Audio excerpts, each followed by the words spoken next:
तो hello friends, मैं हूं Rahul Kumar. BSSC second inter स्तरीय का जो फॉर्म फिल करने में बहुत लोगों से मिस्टेक हुआ है, तो उनका एक ही क्वेश्चन है कि करेक्शन का डेट या एडिट का ऑप्शन कब आएगा। ठीक है, तो उसके रिगार्डिंग बताने वाले हैं। और साथ में बहुत लोग ऐसे पूछ रहे हैं कि एग्जामिनेशन का डेट कब रहेगा, और कुछ लोगों का ये भी क्वेश्चन है कि क्वेश्चन का लेवल कैसा रहता है एग्जाम में। ठीक, तो उसके बारे में आपके साथ डिस्कशन करेंगे। जो हम लोगों ने दिया था उस टाइम जैसा क्वेश्चन था, और बीएसएससी सीजीएल में कैसा क्वेश्चन रहा है वो भी बताएंगे। ठीक है, तो जो भी नए हो चैनल को जरूर सब्सक्राइब करना, और अगर आपको कुछ भी दिक्कत होता है तो आप कमेंट करो, उसका रिप्लाई किया जाएगा। ठीक है, तो चलो वीडियो स्टार्ट करते हैं। सबसे पहले जो आपका क्वेश्चन है कि एडिट का ऑप्शन कब आएगा, आएगा कि नहीं। तो देखो, एडिट का ऑप्शन किसी भी एग्जाम में दिया जाता है, तो वो दिया जाता है आफ्टर पूरा कंप्लीट हो जाएगा, जब फॉर्म सबमिट हो जाएगा। मतलब जितने लास्ट डेट जो है फॉर्म फिल करने का, वो जब कंप्लीट हो जाएगा उसके बाद ही आता है। तो जैसे आपका 11-12 तक आपका पेमेंट का डेट है, लास्ट डेट है, तो उसके बाद ही जब भी आएगा तो उसके बाद ही आएगा। तो उसके बाद आप लोग ध्यान करते रहना, और वैसे भी जो भी नोटिफिकेशन और ऐसा वैसा कुछ आएगा तो आप लोगों के साथ जरूर शेयर करेंगे। और बहुत लोग पूछ रहे हैं कि आएगा कि नहीं आएगा, अगर नहीं आएगा तो क्या प्रॉब्लम होगा। ठीक है, देखो अभी तक तो आता है, इस बार भी आना ही चाहिए और आएगा ही। और देखो, जैसे बहुत लोग पूछ रहे हैं कि मेरा ये मिस्टेक हो, जैसे अभी भी फिर से बता रहे हैं कि अगर नाम में कुछ मिस्टेक है तो उस अगर एडिट का ऑप्शन नहीं भी आएगा तो चलेगा। ठीक है, क्योंकि उसमें एफिडेविट लगा दोगे तो दिक्कत नहीं होगा। जैसे कुछ लोग पूछ रहे हैं कि भैया फाइनल फॉर्म सबमिट नहीं किए हैं, सिर्फ अभी पेमेंट कर दिए हैं, तो क्या दोबारा फॉर्म फिल करें या ना करें। देखो, दोबारा के बारे में मेरे को नहीं पता, क्योंकि पिछले दिनों पिछले कई एग्जाम में ये भी सुने कि जिसने भी दोबारा फॉर्म फिल किया है उसका बाद में रिजेक्ट हो जाता है। और इस बार सरकार क्या करेगी नहीं करेगी उसके बारे में तो पता नहीं, लेकिन हाँ, फॉर्म सबमिट करने से पहले आप एक बार कोई अच्छे और लोगों से पूछ लो। ठीक है, क्योंकि मेरे साथ खुद के साथ ऐसा कभी नहीं हुआ है, लेकिन हाँ, नोटिफिकेशन में बहुत बार देखिए कि दोबारा सब फिल करने वालों को एग्जाम से रिजेक्ट कर दिया जाता है। तो इसलिए आप एक बार पूछ लो, उसके बाद ही फिल करना। अब कुछ लोग, जैसे कुछ लोगों का आधार कार्ड में मिस्टेक है, देखो, तो एग्जाम देने टाइम तो यहाँ सब कहीं कोई दिक्कत नहीं होगा, वो आपको डॉक्यूमेंट वेरिफिकेशन में होगा तो वहाँ पे थोड़ा बहुत रिक्वेस्ट करके मान सकते हैं। ठीक है, कि मेरा और सब कुछ सही है तो आधार वाधार में कोई दिक्कत नहीं है। दिक्कत ज़्यादा है डेट ऑफ बर्थ में, डेट ऑफ बर्थ वाला गलती है तो वो ज़्यादा दिक्कत है। और बाकी बात आप देख सकते हो कि थोड़ा बहुत कुछ गलती है तो वो वहाँ पे हो सकता है कि अगर आपने सब कुछ सही फ़ील किया है और 1-2 कुछ मिस्टेक है नॉर्मल, तो वो वहाँ पे माइनर मिस्टेक समझ के उसको कंसीडर कर सकता है। अब बाकी बात डिपेंड करेगा डॉक्यूमेंट वेरिफिकेशन में, कैसा क्या होता है, नहीं होता है। लेकिन और देखो, कभी-कभी क्या होता है कि मान लो कुछ गलती हुआ ना, तो एक फॉर्म पे साइन करवाता है कि वो लोग करते क्या है कि एक बार रीचेक करते हैं। जब आप डॉक्यूमेंट वेरिफिकेशन में जाएँगे तो वो एक फॉर्म पे आपसे साइन करवा लेंगे कि अगर सच में आपने, मतलब ऐसा कि आप किसी के बदले या और किसी के जगह पे कुछ यूज़ किए हैं, जो कि फ़ॉर्जरी का बात हो सकता है, तो आपको दिक्कत, वो उसमें लिखा रहता है कि अगर ऐसा कुछ होगा तो आपको दिक्कत किया जाएगा।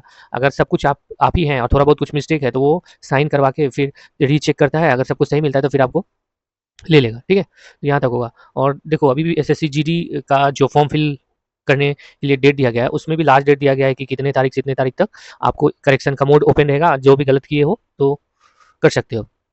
तो वैसे भी ये भी देगा, और भी कुछ 1-2 अच्छे यूट्यूब चैनल जिनके हैं वो भी बोल रहे थे कि करेक्शन का मोड देंगे। तो देखो क्या होता है। और एक चीज़ और है, देखो, और जैसे कुछ लोग पूछ रहे हैं कि अगर नहीं देगा तो क्या होगा? तो नहीं देगा तो मान लो आप, जैसे बहुत लोगों को बहुत ज़्यादा मिस्टेक है, हिंदी सिग्नेचर की जगह इंग्लिश, इंग्लिश की जगह हिंदी हो गया, तो ये सब बहुत बड़ा मिस्टेक हो जाएगा। आप अगर जब एग्जामिनेशन सेंटर पे बैठोगे, वहाँ पे आपका साइन हिंदी की जगह इंग्लिश करना पड़ेगा, इंग्लिश की जगह हिंदी करना पड़ेगा, तो यही सब दिक्कत होगा। ठीक है, फॉर्म फिल गलती की है वो तो सरकार के ऊपर है। मान लो एक्स्ट्रा लोग का, मतलब 115 नंबर, मान लो 110 नंबर वाले 100 लोग आ गए, ठीक है, और हमारे पास 50 ही सीट है, तो वो चेक करना शुरू स्टार्ट करेगा कि किसने फॉर्म गलती भरा है, तो आपको रिजेक्ट कर सकता है। ये सब होता है। ठीक है, एक्चुअल में वो रिजेक्ट नहीं करता, होता है क्या कि आप अच्छे मार्क्स स्कोर कर दिए और वही स्कोर वाला बहुत सारा है, तो आपको रिजेक्ट करना है, तो किसको रिजेक्ट करेगा? जो फॉर्म फिल गलत किया है। अब देखो, कुछ लोग ऐसा पूछ रहे हैं कि एग्जामिनेशन डेट कब आएगा। तो एग्जामिनेशन डेट का क्या है कि अभी जो सरकार, मतलब बीएसईबी का जो बिहार बोर्ड का जो एग्ज़ाम या होने वाला है, उसको अगर आप देखते हो तो प्रैक्टिकल का डेट जनवरी में डाल दिया गया है सबका। तो जनवरी में अगर प्रैक्टिकल होगा तो फिर आप लोगों का लेना थोड़ा मुश्किल है, क्योंकि आप लोगों का एग्जाम जो होगा एक फ्लो में होगा। ठीक है, बहुत सारे स्टूडेंट हैं इसमें, तो थोड़ा दिक्कत हो सकता है। फरवरी में वही है। मान लो फिर अगर वोट का कुछ चल रहा है कि जल्दी से इलेक्शन होगा, आचार संहिता लागू हो जाएगा, तो वहाँ भी थोड़ा सा प्रॉब्लम हो सकता है। मार्च अप्रैल भी जा सकता है। वैसे मेरे हिसाब से थोड़ा लेट हो तो आपको फायदा है, क्योंकि जो न्यू कमर है उनको तैयारी करने का टाइम मिल जाएगा। तैयारी करने का टाइम मिल जाएगा तो ज़्यादा बेटर है। ठीक है, तैयारी, अगर आप न्यू कमर हो, न्यू कमर, तो तैयारी करने में सबसे ज़्यादा फोकस करना रीजनिंग। रीजनिंग एक ईजी सब्जेक्ट है। ठीक है, जितना मतलब 1 से डेढ़ घंटा अगर रीजनिंग में डेली दोगे तो एग्जामिनेशन हॉल में 40 से 45 45 क्वेश्चन आपका सही हो जाएगा। और सिलेक्शन किसी भी मेल कैंडिडेट का होता है 100 से 105 के नंबर के बीच, किसी भी जनरल कैटेगरी के बारे में बता रहे हैं, तो 105 नंबर में 45 नंबर आप ले आए, क्या चीज़ में, रीजनिंग में ही, तो मात्र 60 नंबर बचा है। 60 नंबर में अगर 15 नंबर आपका मैथ्स में आ गया, 25 क्वेश्चन रहता है, एकदम खराब है मैथ्स, तो 15 नंबर मैथ्स में आ गया, तो 60 में से 15 घटा दो तो 45 होगा, 45 नंबर। और 25 साइंस में से 45 मार्क्स बचा, 45 में से 25 साइंस में से 15 भी ले आए साइंस में, तो फिर अभी बच गया 30 मार्क्स। 30 मार्क्स फिर 50 जीके रहेगा, उसमें से आप 30 मार्क्स तो आप आ ही जाएगा, क्योंकि आपका जीके बहुत पढ़े हो तो अच्छा होगा ही। तो देखो सिलेक्शन का चांसेस बहुत अच्छा है। और फीमेल कैंडिडेट को भी वही बात बोल रहे हैं कि आप जो है एकदम रीजनिंग पे बहुत फोकस करो, रीजनिंग पे, क्योंकि फीमेल कैंडिडेट का 80 नंबर मैक्सिमम हो गया, 80 से 85 आपका कटअप जाएगा, जिसमें से अगर 1 से 1.5 घंटा अभी लगातार आप रीजनिंग में दोगे तो 40 क्वेश्चन, मान लो 45 भी नहीं, आपका 40 क्वेश्चन भी सही हो गया, तो देखो अगर मैथ्स में आप 5 नंबर ही लाए तो 45, और फिर 80 नंबर लाने में आप कितना 35 नंबर चाहिए, तो 35 नंबर में मान लो साइंस वाले में 10 ही नंबर लाए 25 में, ठीक, तो 55 नंबर। और इधर जो है अब आपको लाना चाहिए कितना, 25 नंबर लाना है 50 जीके में, ठीक है। हर किसी को यही बोलेंगे कि आप रीजनिंग पे फोकस करो, रीजनिंग को ज़्यादा से ज़्यादा सॉल्व करने की कोशिश करो। और न्यू कमर हो तो अभी ये मत सोचो कि मेरा गलती हो रहा है, मॉक टेस्ट में कम आ रहा है, ये नहीं बन रहा, वो नहीं बन रहा। आप रेगुलर करते रहो, रेगुलर करते रहो, रेगुलर करते रहोगे तो आपका लास्ट में जब आप एग्जामिनेशन हॉल में जाओगे तो आपसे सब सॉल्व हो जाएगा, ठीक है। स्टार्टिंग में किसी से नहीं होता है, लेकिन जब रेगुलर करते रहोगे तो आपसे सब सॉल्व हो जाएगा। आप एकदम टेंशन मत लो, कल एक वीडियो लाएंगे जिसमें कि क्या क्या प्रॉब्लम होता है पढ़ाई के दौरान, जीके याद करने में क्या क्या प्रॉब्लम होता है, उसको कैसे सॉल्व किया जाए, वो सब आपको बताएंगे। तो एक बार उसको सुनना ध्यान से, तो आपको समझ में आ जाएगा कि हाँ ये आपके साथ भी हो रहा है, और वो कब ठीक होता है वो भी बताएंगे, ठीक है। तो चलो, मेरे को ऐसा लगता है कि जो आपको जानना चाहिए कि एडिट का ऑप्शन आएगा कि नहीं आएगा वो भी बता दिए, एग्जामिनेशन डेट कब होगा वो भी बता दिए, एडिट का ऑप्शन नहीं आएगा तो कहाँ पे क्या हो सकता है वो भी आपको बता दिए, ठीक है।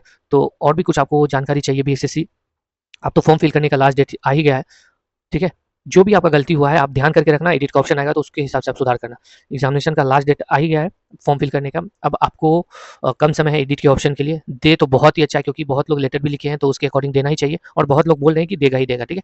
तो और एग्जामिनेशन तैयारी करने के रिगार्डिंग कुछ भी जानकारी चाहिए तो आप कमेंट करना, ठीक है। आपको ऐसा लगता है कि आप थोड़ा मतलब पहले से थोड़ा बहुत कर रहे हो पाएगा कि नहीं हो पाएगा, वो सब आपको हम मोटिवेट करेंगे, और थोड़ा-सा उस फ्लो में आप चलोगे तो मेरा ये विश्वास है कि आपका सिलेक्शन ज़रूर होगा, ठीक है? तो मिलेंगे नेक्स्ट वीडियो में, कल के वीडियो में आपको बताएँगे कि तैयारी करने के टाइम क्या-क्या प्रॉब्लम होता है, क्या-क्या मन में आता है, अपने मन में आता है कि होगा कि नहीं होगा, वो सब आपको बताएँगे, ठीक है? चलो बाय।